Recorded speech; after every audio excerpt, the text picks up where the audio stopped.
সম্প্রতি দেশব্যাপী খুবই আলোচিত মহাসড়কে বাস ডাকাতি একটি ঘটনা ঘটেছে।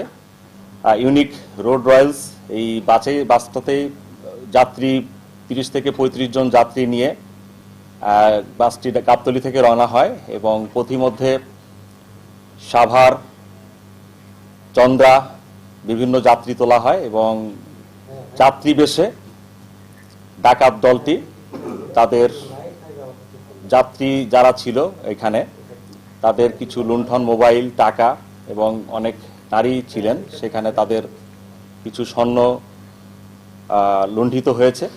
তো আমরা এটি জানতে পেরেছি। জানার পরপরই আমাদের টিমটি বিভিন্ন জায়গায় কার্যক্রম শুরু করে এবং অপারেশন কার্যক্রমগুলো শুরু করে এবং আমরা এই অপারেশন কর্মকাণ্ডের ফলশ্রুতিতে টাঙ্গাইল জেলা পুলিশ ইতোমধ্যে এই মহাসড়ক বাস ডাকাতির 3 জন সক্রিয় সদস্য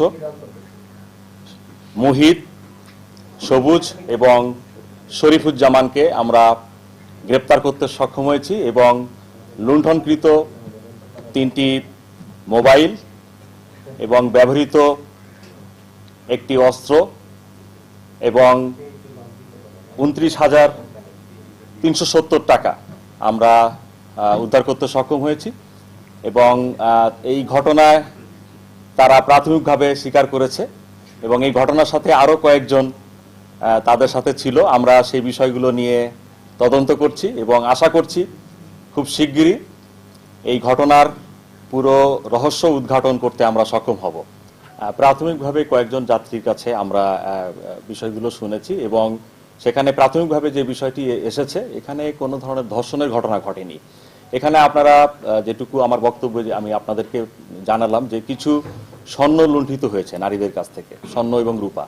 এই লুণ্ঠন করার সময়ে এই দুষ্কৃতকারী এই ডাকাত দলের, আপনারা বুঝেন যে নাকে নাকফুল অথবা কানের দুল এইগুলো যখন নিচ্ছিল তখন হয়তো তাদের সাথে হয়তো টাচে গিয়েছে এবং একটা পর্যায়ে হয়তো তাদের সাথে গিয়ে এই কাজগুলো করতে হয়েছে, সেটুকু আমরা জানতে পেরেছি প্রাথমিকভাবে।